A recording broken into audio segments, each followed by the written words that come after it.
Another episode. If you guys have never seen this before, it's basically just if you want to call it a podcast, you can. If you want to call it a rant video, you can. If you want to call it a vlog, I guess you could even do that. Just sit on here, talk about whatever I want to talk about, and hopefully some people out there would like to listen. I originally started the series as if we were sitting at a bar together, drinking and talking and having a little something. Obviously, this isn't a bar atmosphere, as you can tell, but still, it's the basis of the show.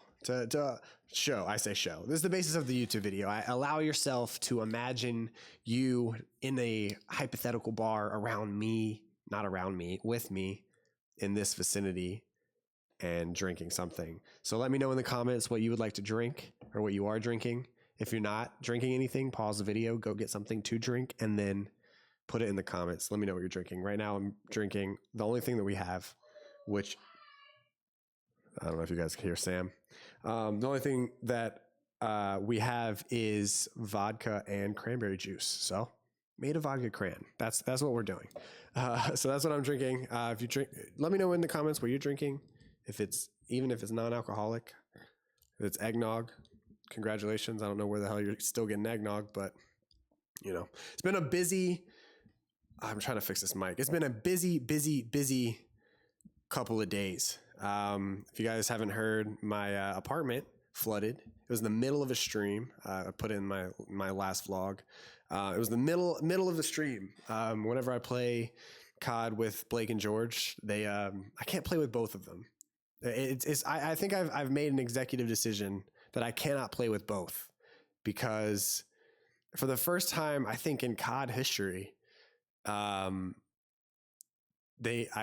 we don't get along in a Call of Duty. It's a very internet-based game. The meta is always changing. It's probably the least amount we've ever been able to play as a team. So we really don't even know the maps. Like, we don't even know the rotations on a lot of respawn game types and how to play S&D. We don't know anything really. And on top of that, it's one of the most connection-based CODs of all time. So when we get on once a week to play, the two of them don't have the best internet in the world. I think combined together, they probably have like a 9 or 10 download combined. So they get really frustrated, and it gets to a point where even if they won't admit this, but even when they are choking gunfights and they're not playing well, they're going to blame it on internet. That's just how it is. But that's how anybody human is. Like, that he joked me. That being said, they do get joked a lot, and they get super frustrated, which in turn makes me frustrated because I'm like, man, I'm streaming and I want the people to be entertained with how we're doing, and you guys, they don't want to sit here and listen to you guys bitch the whole time. So all of that being said, I was in the middle of a stream, and all of a sudden people started saying in the chat, well, what is that dripping sound? And I was like, oh, it's just me being saucy. That's not what I said, but and then I was like, I don't know. And then Sam comes out and it's like, I think something's leaking. And I look over, and our entire floor is soaked. There's puddles everywhere. And I'm like, maybe the washer and dryer is leaking. And then, because I thought it had been storming for a while. That's actually what I told my chat when they said something's dripping. I was like, yeah, outside it's raining. Then we open the door to the outside. There's a firemen there, like 4 or 5 of them, and they go, hey, you probably need to get a new apartment. Or he said, convince them to get you a new apartment. And I was like, what are you talking about? And he said, and then it's like coming down, like rain is just coming down, and they're sitting out there. And then I start to realize that they're actually behind this wall of rain that I think is rain, and they are completely dry.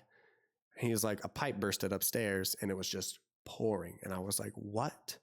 Then we started looking around the house. It was coming out of the light sockets. It was coming out of the sprinklers for like when fires happen. It was coming out of the walls. Like, it was actually dripping in. You could see it seeping into the walls and collecting at a certain point until it finally like seeped through the wall. So it was crazy. Luckily we were home. We had just gotten home from a 5-day long vacation, or not vacation. We were in NOLA, and imagine if it had happened like the first day of NOLA, and we come back to a like legitimately flooded apartment. That would have been terrible. Oh, it would have been horrible. So luckily we were all there. I was streaming. I ended the stream, and now I'm frustrated because Blake and George are bitching their heads off, and now I'm sitting over here like stressed as hell because my place is flooding. So we go. It's like what time is it? Like 1 a.m. or something. And the people that work at the apartment complex had come, obviously gotten a call from the fire department, come to the office, and we call them. They're like, yeah, we know. So they put Sam and I up in a hotel for 2 nights. And then after that, they give us a new apartment, which is what I'm in now. It's got hardwood floors, which is dope. And it's got tiles in the bathroom, which is dope.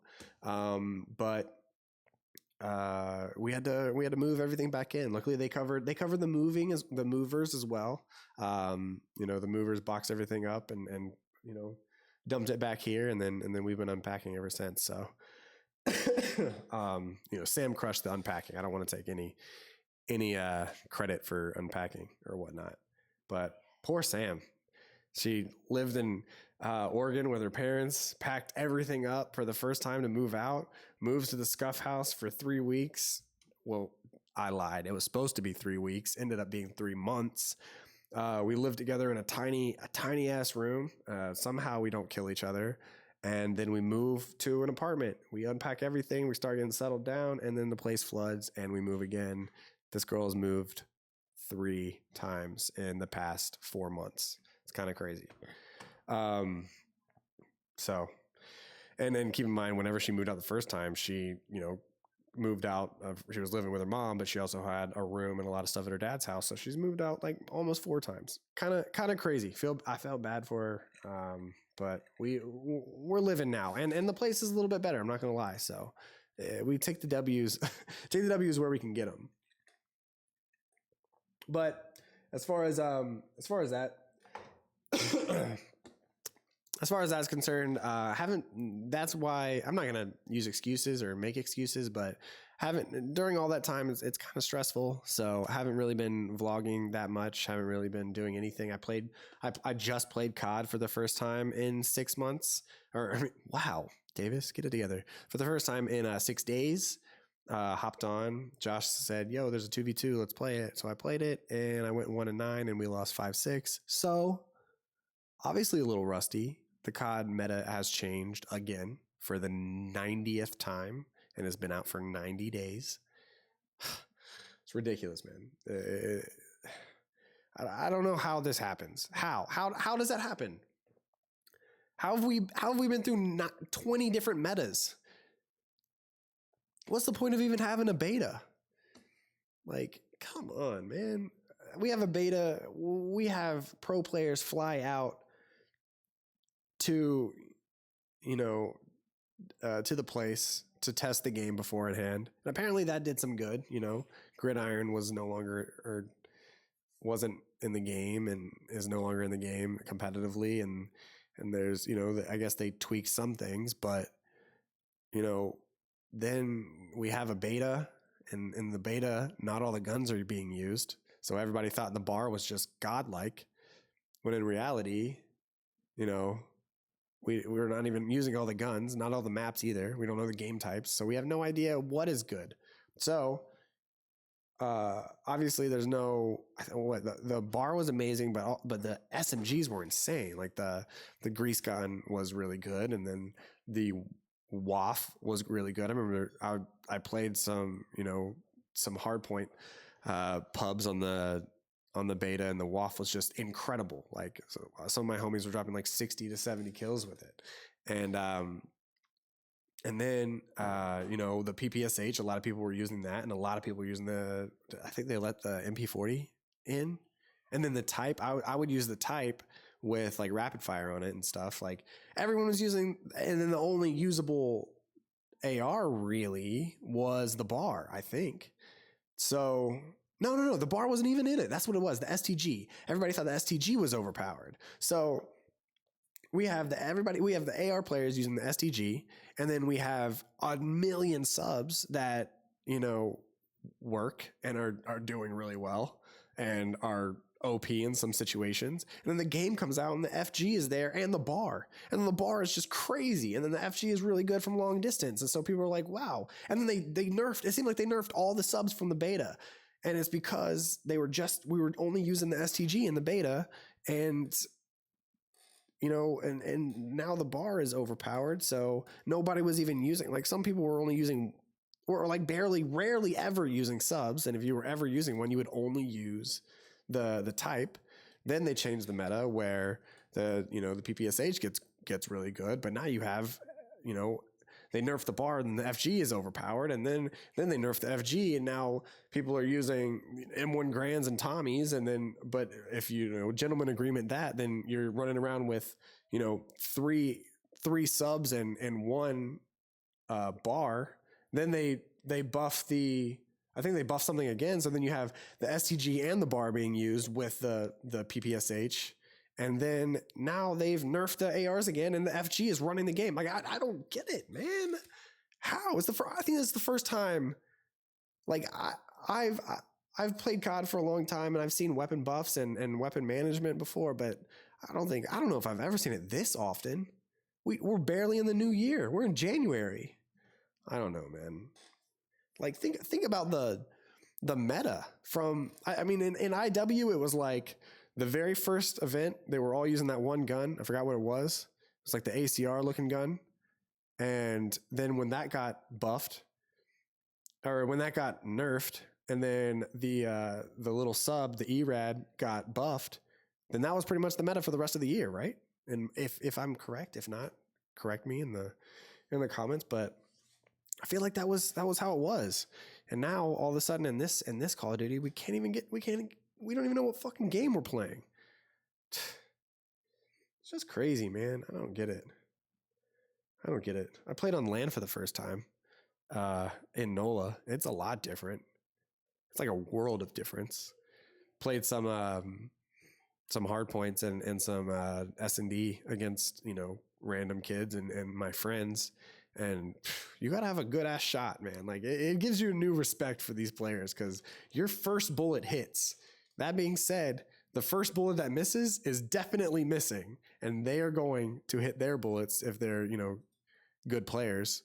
So, missing one or two bullets online, you're still going to get the kill, but missing one or two bullets on LAN, you could get snapped on. Like, you could get absolutely rocked. It's scary. It's crazy how much internet plays a part. If you've never played on LAN before, it's a lot of fun though. And it's kind of intense. And I was playing on a GB side booth, like, but the nerves are still getting to me. I was shaking. But yeah, COD, who knows? Obviously the guys uploaded the vision. It's a real vision. It's a very real vision. Formal interviews are always as deep as they can get. He says what's on his mind. He doesn't care about, for the most part, he doesn't care about his image. He doesn't, or not that he doesn't care about his image. His image is him. Matt Piper is formal. He's not going to upload a video as formal and act a different way. I mean, and that's not a shot at anybody. When I upload videos as Hitch, on some of my vlogs, or if I'm streaming, that's not how I am in real life 100% of the time. I'm going to give either a better version of myself or a more extra version of myself, or I'm going to try to act smarter than I actually am. That's just how life is. Like, when you say cheese, you're not going to, or when somebody takes a picture, you're going to say cheese. You're not going to give a straight face. And that's how it is with videos as well. But that being said, except with Matt, Formal's going to sit down, and as long as it's not damaging to his career, I guess, he's going to tell you what's on his mind. And he did. And it was awesome. It was real. It was something that I think the Green Wall needed to hear. And also what Hex said, people, what, I don't know what he said. whatever Hex said. I don't actually know what he said. He said something about like it's really easy to glorify OpTic and being on OpTic, and especially being on the Call of Duty team. Everybody wants to be on that team, but it's not all butterflies and rainbows. They go through stuff. They've been through stuff in the past that I didn't cover as well as I covered this one, mostly because Formal wasn't in it. We've been here before. I'm not going to say like it was bad vibes, definitely bad vibes, especially towards the end. Matt, telling it how it is. It was real. But we've been here before. We were here last year without a doubt. And we were definitely here at the very, very beginning of Black Ops 3. I'm talking about like Totino's, like that. We were there. We were here. Listen to this. We were here at the very beginning of Black Ops 3. We were here at the very end of Black Ops 3 post champs, and we were here like, probably at this point in time within IW.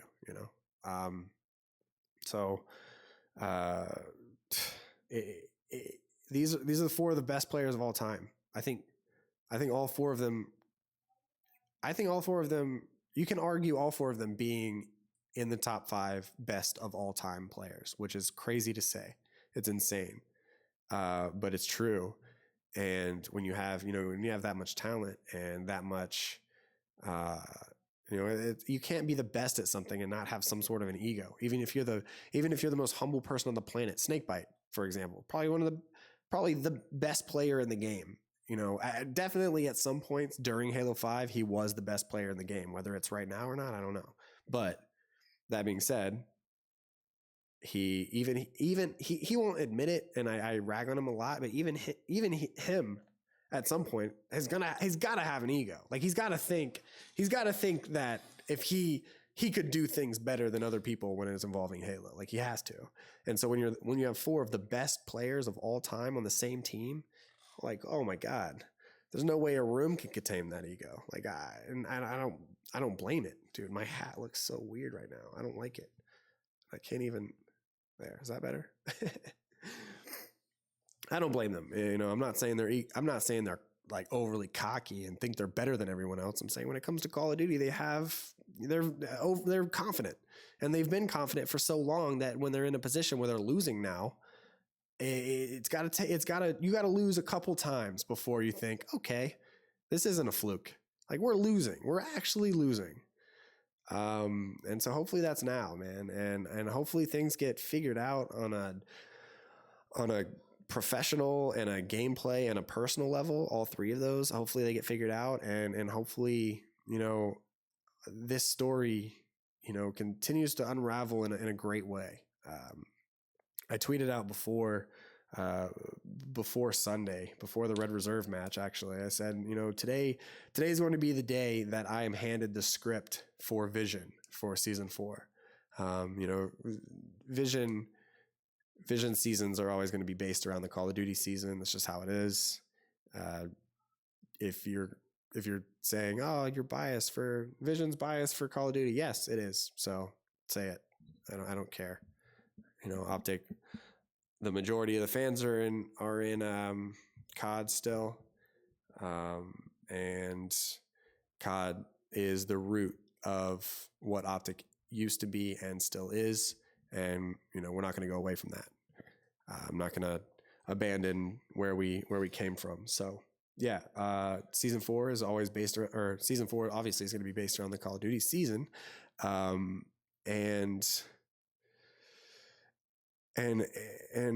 I obviously I say I'm handed the script for the season because it's not a scripted out. It's not like a sitcom. Can't sit down and there's no writers, but the story writes itself. And I think the IW season was a big one. It was a lot of stories to be told, and I think we did a pretty good job telling it. And this year, because of the fluke of because of the first event, you didn't know if it was going to be a fluke with the guys or if it was going to be, an actual period where we need to focus up and get our shit together.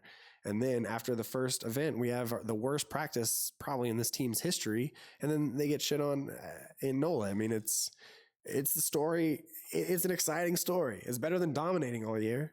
It's better than placing top 2 all year. And that's going to be the story that's going to be told in season 4 as far as Call of Duty is concerned. And I'm excited about it, man.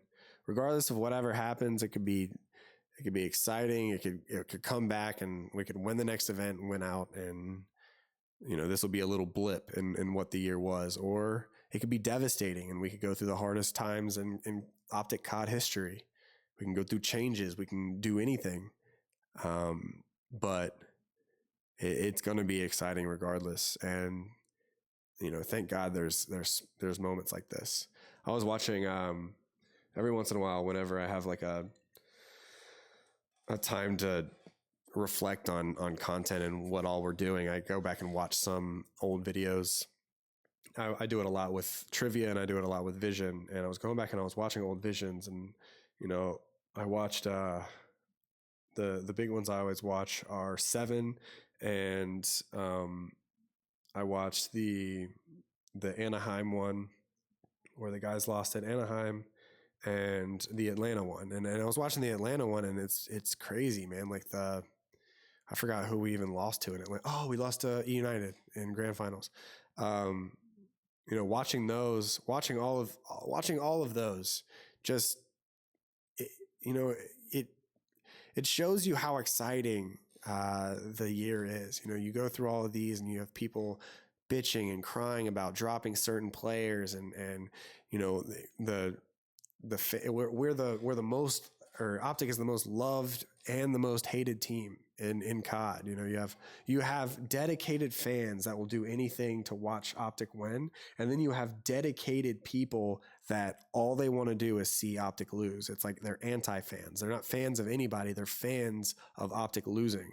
And it's weird. I can't imagine living a life like that, but it happens all the time. It happens in regular sports as well. So you watch all these people just bash the OpTic team, and they have to live through that. I have enough problem with people talking about vision. I can't imagine being an actual player and just listening to the bullshit that comes their way. And then, at the very end of the year, they fight through it, they grind, and they destroy people in the last 2 events. It's got to be the best feeling ever, man. Like just living through these bad moments and all the negativity that comes with it. And then you have the supporters, the real fans that sit there and they're like, I believe that this team can do it. And then at the end of the year, they do it. It's got to be the best feeling. It's got to be the best feeling for the players and those fans that are just watching other fans of the team that they support just shit on their team. And they're just, and these real fans and these people that are, that are like, I believe in this team and you don't. It's got to feel great for those people just to see your team make it. And then you look at the other fans who, we've, Hex and other people have deemed fake fans, which isn't completely accurate, but they just look at them and they're like, where were you? Like, celebrate this now, and you deserve to celebrate it because OpTic won. But where were you when you were bitching, saying Karma needs to be dropped after 2 events in, and then Karma is basically the reason that this team wins champs? Like, where were you? It's a great feeling, and I just ranted about that. Welcome to Around the Bar. So hold on, let me take a drink. This always happens. I always forget to drink. The League of Legends, the LCS was awesome. I've never had a reason to really watch League and never really gotten it. I've kind of talked shit about it a lot. I probably have tweets out there somewhere. But then we get a team and I'm like, okay, well, now it's time to actually learn it. It's time to step up. I go over there and meet, Hex and I go over there. We meet up with Jay. We meet up with Roger is there, and then we have 2 other people that are working, or 3 other people that are working, from Infinite there. And we meet up with everybody, and I'm just kind of like getting accustomed to everything, and it's crazy, man. I have yet to go to an Overwatch event. or an Overwatch game, I guess. So I don't know that level of production value, but the LCS is crazy, man. The arena and the studio is awesome. It kind of reminds me of E-League a little bit. And just how it's set up reminds me of like Sports Center. Like it reminds me of like real sports, true production value, and it's dope. And I had a lot more fun than I thought I was gonna have. I knew it was gonna be interesting, and I knew it was gonna be entertaining, but I didn't know it was gonna be fun. Like I sat there and I was glued to the screen watching the 100 Thieves game. Um, and thank God everybody, a lot of people were talking that watch League. A lot of people were saying that it was a really boring game and really long and not a lot was happening. But thank God it was like that, because obviously OpTic, an FPS organization that has really dedicated fans, we get into this style of game with Dota, and we don't have a huge introduction, and Dota's not the biggest. League is the biggest, and then Dota obviously is super up there as well.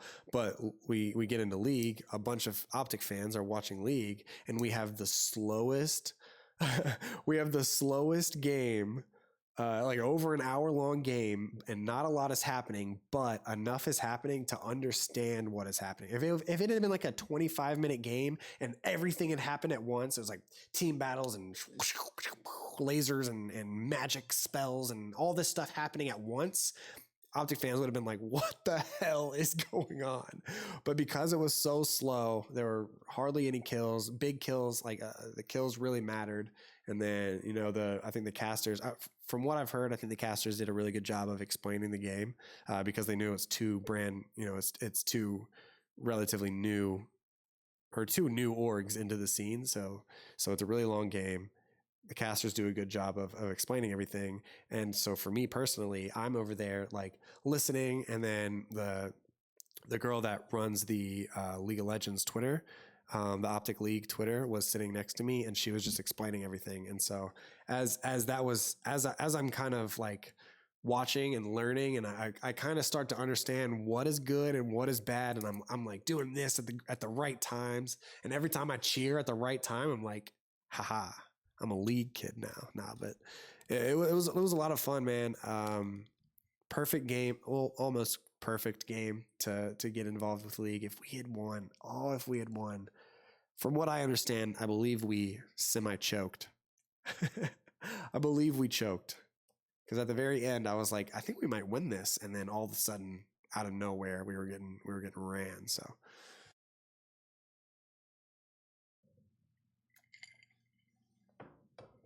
but yeah, it's the way that this is all going, where there are league matches and different types of matches, every once in a while, like every week there's two league matches, every weekend there's two league matches, and now COD, there's going to be different, for different days. Like today we're playing TK, and the next day we're playing another team, and the league style is a lot more fun, in my opinion.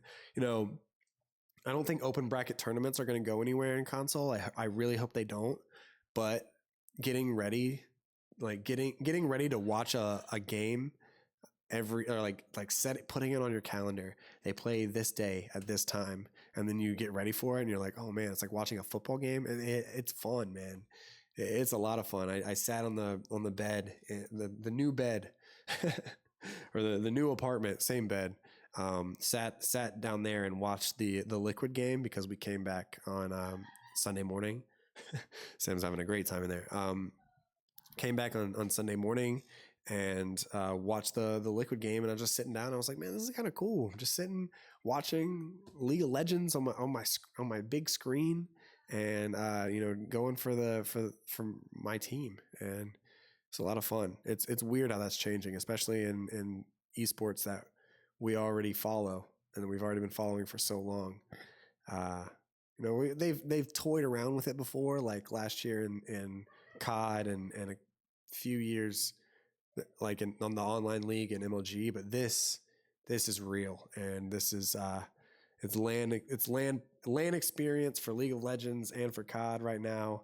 and the production value is high, and there's going to be a bunch of people watching, and it's fun, man. We're at a healthy time right now in esports and in OpTic, and now it's just time to cover it correctly. So I think this week for Vision is going to be the first time in a while that we're covering multiple things. So hopefully people stop bitching at me. There's no way to get a high quality Dota segment because I still have to do research on what the hell is going on over in Dota. I know the event that I had on my calendar, because I have events. I have a list of 8 different teams and all the things that they're doing in a calendar. And one of the things was Galaxy Battles for Dota, and apparently they dropped out of it. So there wouldn't even be anything to cover besides the last 6 months of not covering them.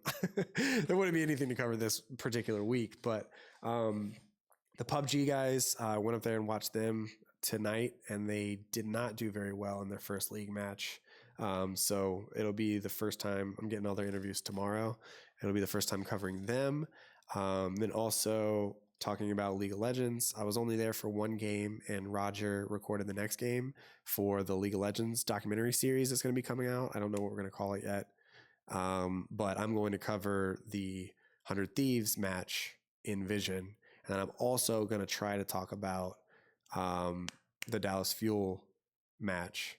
I don't know if I'm allowed to. I don't know. It's weird with all of that, but hopefully, definitely talking about the league match. Maybe some about Overwatch. Is probably just gonna be Hex talking because that's all it can be, and then hopefully something about content too, because now I think we have Maniac, like Nick, just killing it on content. So, and then and then Hex as well is doing all right on his content as well. So Vision, back to old school, old style, multiple things in it. The little lower thirds are going to change for the first time in a while. That's going to be exciting. And then also we're hitting out content this week. OpTic Plays is going to start. I don't know if you can hear her, but she is raging. OpTic Plays is going to be recorded this week. Hopefully that goes over well. And then there's a few other things that are going to be recorded too. Tomorrow, I think it's the podcast and some other stuff. All right. So that's cool. I have a little notebook of things that I was going to talk about. I had COD meta last, and then I spent 24 minutes talking about the COD meta. So it is what it is. What it is. I ranted about that because it's super annoying to me. I can't start talking about it because then I'll just keep talking about it. So the next thing is the future travel. What is next for myself? This weekend I'm going to Mexico, and I just found out that Hex is not going. So, and I'm going up on Friday instead of Thursday. So I'm not going with the players. I'm probably going to be in a different hotel, and I am not a Spanish speaking man. So it'll be the first time traveling alone to a foreign country. Jesus. So I hope it goes well. But I have to go. This is going to be the most, probably, from what I've been told, it's the most exciting Gears of War event of the year, because apparently, Mexico loves Gears of War. Kenny was telling me you'll see, just cars driving around, and there'll be like Gears of War bumper stickers, or there'll be, people will set up like carts with Gears of War apparel, like different shirts and hats and stuff that just have the Gears of War logo, and people just go crazy for the Gears of War scene. He said we'll go to different events and we'll just walk around and just chill and go into the event, maybe sign 1 or 2 things from different people, but then we go to Mexico and we get stopped on the street, like from all the people knowing about Gears. Jesus, Sam.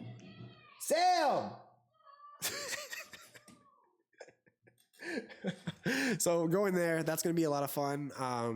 So this will be the third weekend in a row that I've been traveling. So I'm it's like old school days all over again. There was a couple events back in early 2017 that I traveled like I think 5 weekends straight.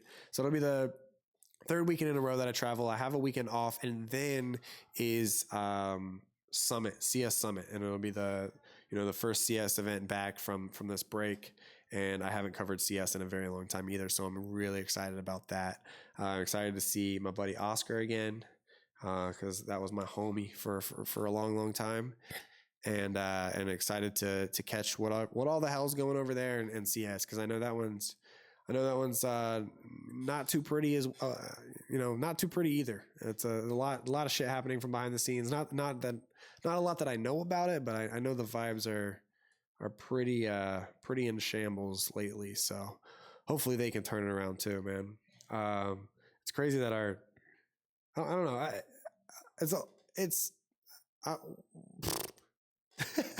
I just had 9 different thoughts. It's crazy that our winningest teams are still Halo and Gears of War. Those are the teams that are going to hold us down, I guess, during this rut of the other teams. CS not doing too hot. League lost their first 2 matches. COD team, obviously we all know what's happening there. PUBG team is not doing too hot as of today, and so it's just League, or it's just Gears of War and Halo. And then Dota's doing, from what I've heard, Dota's doing really good as well. So, Vision's getting crazy, man. It's getting insane, but I don't want to stop what Vision is, because it's what makes it unique. A lot of teams out there have documentary series for their teams, but I don't think there's a single documentary series for an organization, and that's what separates Vision. Obviously, we needed to have Focus, its separate thing, because it's a whole different brand. And I think it would be nice to have League of Legends as a separate separate documentary series, just because there's so much story there and there's so many League of Legends dedicated fans. But Vision, as far as everything else, I think we're gonna stick to the Vision way of doing things. So it's gone well so far. It's been rocky at some points, but I don't think it's anything to stop, or it's not anything to think about as far as how we continue to do this in the future. So around the bar, it's a lot of fun. I don't know what's happened over the last month and a half, but I like talking a lot more than I used to. I like the Flycast. I love the OpTic podcast. And now, these around the bar videos are a lot of fun too. So it's been fun, man. I don't know what I'm going to do with around the bar. Hopefully, I want to remain it being me talking to the camera for the most part, but I do want like interesting guests, maybe like to interview them and to talk about things with them eventually. I think that would be a lot of fun. Not anything like typical, not anybody we would have on like the OpTic podcast. Like somebody, if they're in the scene, it would be a little bit more unique, a little bit more like, I guess, I don't want to say edgy, but somebody where we wouldn't have them on the OpTic podcast, or we wouldn't have them on like I don't know if Ashley would bring them on, her podcast with Amanda, but if I want to talk a little weird or if I want to talk a little weird with somebody, I feel like, there are some people out there on YouTube, especially, and some in the esports scene that I think it would be fun to get on here and shoot the shit with them. So if you guys are interested in guests coming on here and talking with me, put that down in the comments. Let me know who you think. And we'll get the shit cracking. So that's going to do it for Around the Bar. Thank you guys so much. And we'll see you next time. Peace.